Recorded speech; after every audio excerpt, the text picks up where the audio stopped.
आज हम बात करने वाले हैं डेंगू बुखार के बारे में।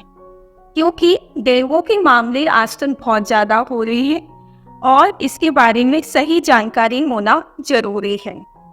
तो जैसा कि हम सब जानते हैं, डेंगू मच्छर के द्वारा काटने से होता है। तो कौन सा मच्छर है जो डेंगू को फैलाता है? उसका नाम है एडीज। एडीज में भी जो मादा एडीज होती है वही इस बुखार को फैला सकती है। तो वो भी तभी फैलाएगी जब उसके अंदर डेंगू का वायरस होगा। तो डेंगू के 4 तरह के वायरस होते हैं जिनका नाम होता है DEN, डैन, V1, 2, 3 एंड 4। अगर ये चारों में से कोई भी एक वायरस उसके अंदर है और अगर उसने किसी को काट लिया तो उसको डेंगू हो जाएगा। और अगर किसी को एक बार किसी एक वायरस से डेंगू हो जाता है तो दोबारा जिंदगी में उसको उस वायरस से नहीं होगा डेंगू का बुखार, लेकिन जो बाकी के 3 हैं उनकी वजह से उसे डेंगू हो सकता है दोबारा से। तो अब हम पहले मैं बात करूंगी कि क्या क्या रिस्क फैक्टर्स होते हैं, क्या क्या खतरे वाली बातें होती हैं जो कि डेंगू होने का खतरा बढ़ा सकते हैं।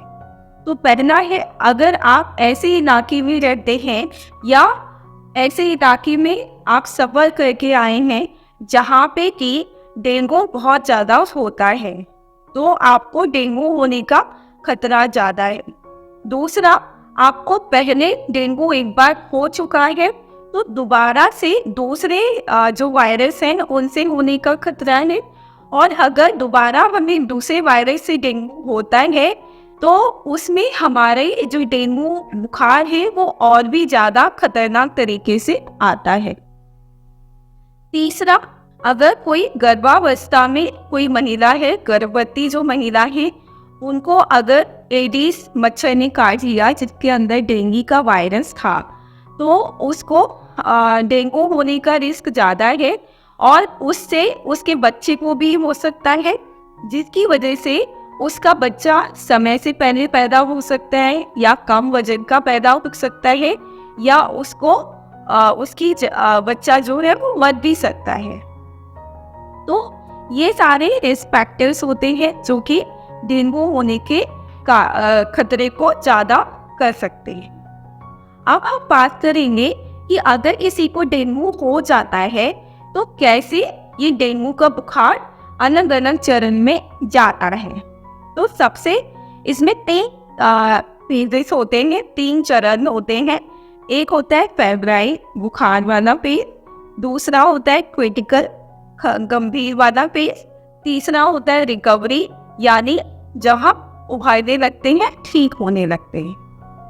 तो पहला जो है फेब्राइल फेज बुखार वाला फेज, इसमें क्या होगा कि अगर किसी मादा एडीज ने किसी को काटा जिसके अंदर डेंगू का वायरस था तो उसके काटने के 2 या 3 दिन बाद उसको अचानक से तेज बुखार आएगा जो कि 104 तक हो सकता है और उसको साथ ही में देखने में दिक्कत होगी, आंखों के पीछे दर्द होगा, सर में बहुत ज़्यादा दर्द होगा।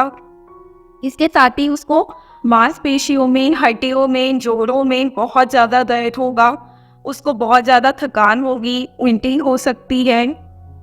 साथ ही में इसमें जो हमारी स्किन होती है इसमें लाल कलर के दाने आ सकते हैं। तो ये सारी चीज़ें हमें ये फेब्राइल फेज में देखने को मिलती हैं। दूसरा जो फेज है वो है गंभीर फेज, क्रिटिकल फेज। ये हर किसी में देखने को नहीं मिलता है, लेकिन इसमें क्या होता है कि आपका जो प्लेटलेट का नंबर है वो कम होने लगता है, आपका हीमाटोक्रिट बढ़ने लगता है। हीमाटोक्रिट बढ़ने की वजह से आपकी जो बाकी के ऑर्गन्स हैं उनमें दिक्कत आने के चांसेस ज़्यादा हो जाते हैं।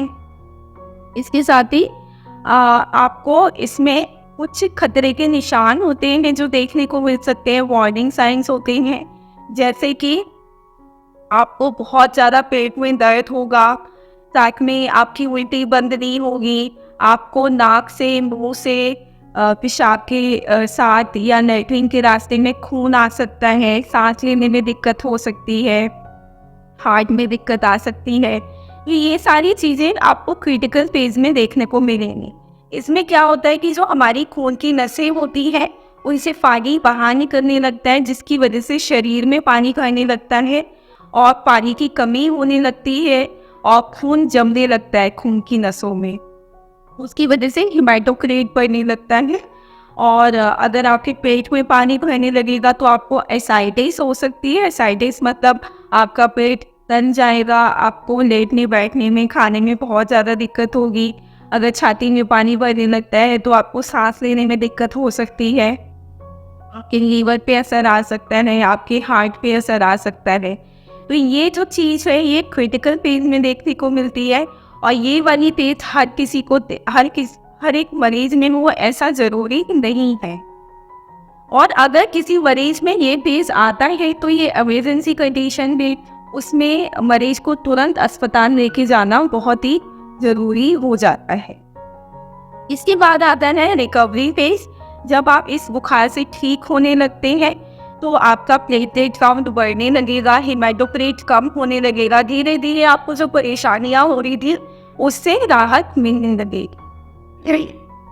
तो ये 3 फेज होते हैं जिसमें कि ये हो सकता है। अगर किसी को ये सारे लक्षण दिखाई दे रहे हैं, वो अस्पताल जाता है, तो कब आपको अस्पताल जाना चाहिए, कब आपको दिखाना चाहिए?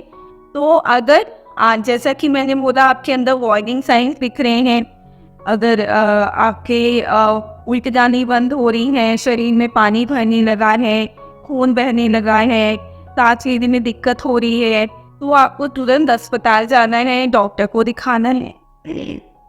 अगर आप गर्भवती हैं, आपको डेंगू हो गया है, तो आप डॉक्टर के पास तुरंत जाएंगे। तो ये 2 कंडीशंस हैं।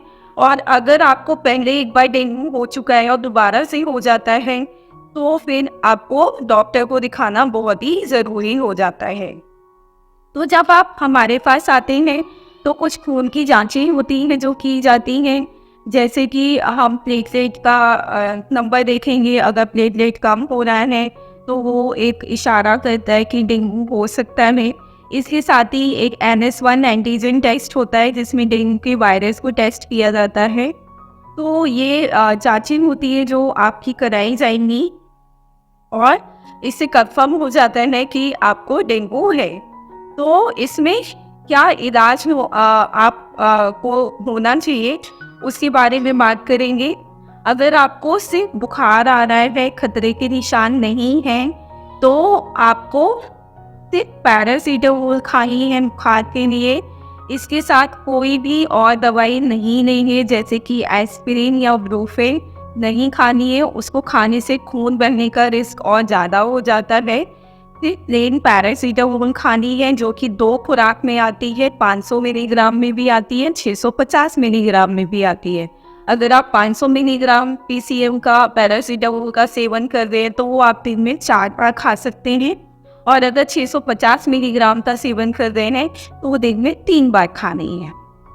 और जैसा कि मैंने बताया पानी की कमी हो जाती है, तो अगर आप मुँह से ले पा रहे हैं तो बहुत सारा पानी पीना है, पीने वाली चीज़ें ज़्यादा लेनी हैं, जूस हो गया, दूध वगैरह ज़्यादा लेना है, नारियल पानी ज़्यादा पीना है ताकि पानी की कमी ना हो। और अगर आप मुँह से नहीं ले पा रहे हैं तो डॉक्टर के पास जाएंगे, वो आपको नस के ज़रिए जितना आपका वजन है, जितनी पानी की कमी है, उस हिसाब से आपको फ्लूइड देंगे। अब बात करेंगे कि आप खाने में क्या क्या खा सकते हैं जिससे कि आप जल्दी से ठीक हो जाए। तो इसमें सबसे पहला फल जो सबको नॉर्मली पता भी है, वो है पपीता। पपीता खाना बहुत ही फायदेमंद होता है, इससे जल्दी से आपका प्लेटलेट नंबर बढ़ने लगता है। दूसरा नारियल पानी काफ़ी फायदेमंद होता है। अनार खा सकते हैं, संतरा खा सकते हैं। और अगर आप मांस मच्छी खाते हैं तो उसको खाने से बचना है, क्योंकि उसको पचाने में पानी की आवश्यकता ज़्यादा होती है, तो उससे पानी की कमी और ज़्यादा हो सकती है। ऐसी चीज़ें खाएं जो आसानी से पच सकती हैं, जो आप खा सकते हैं। और साथ में चाय कॉफ़ी का इस्तेमाल कम करें, क्योंकि ये पानी की कमी को और ज़्यादा करेगा। तो इसको कम से कम लेना है। इसके साथ ही क्या क्या बचाव हैं जो आप कर सकते हैं? तो सबसे पहली चीज़ तो मच्छर पैदा होने वाली जगहों को रोकना है। तो वो कैसे रोकेंगे? कूलर अगर आप इस्तेमाल करते हैं उसका हफ्ते 10 दिन में पानी बदलना है, ताकि उसमें मच्छर अंडे ना दे पाएँ।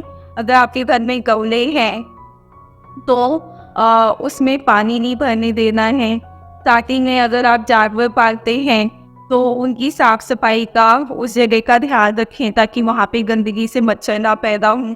इसके साथ ही आप अपने घर में या आसपास में टाइम टू टाइम इससे जो स्प्रे होते हैं वो करवा सकते हैं, जिससे कि मच्छर ना पैदा हो। डीडीटी स्प्रे जैसे होता है।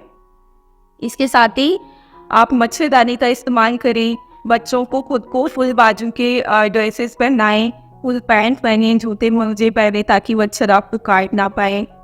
और ये सारी चीज़ें हैं, जब आप इनको करेंगे तो मच्छर के काटने से काफ़ी हद तक आप बच सकते हैं। और जैसे कि गुड नाइट हो गया, कॉइल हो गया, ये सब आप लगा सकते। तो मैं आशा करती हूँ ये वीडियो आपको पसंद आई होगी और इससे आपको कुछ जानकारी मिली होगी। अगर आपको ज़रा सी भी इससे जानकारी मिली है, आपको हेल्पफुल है, तो प्लीज़ चैनल को सब्सक्राइब कीजिए, वीडियो को लाइक। Thank you.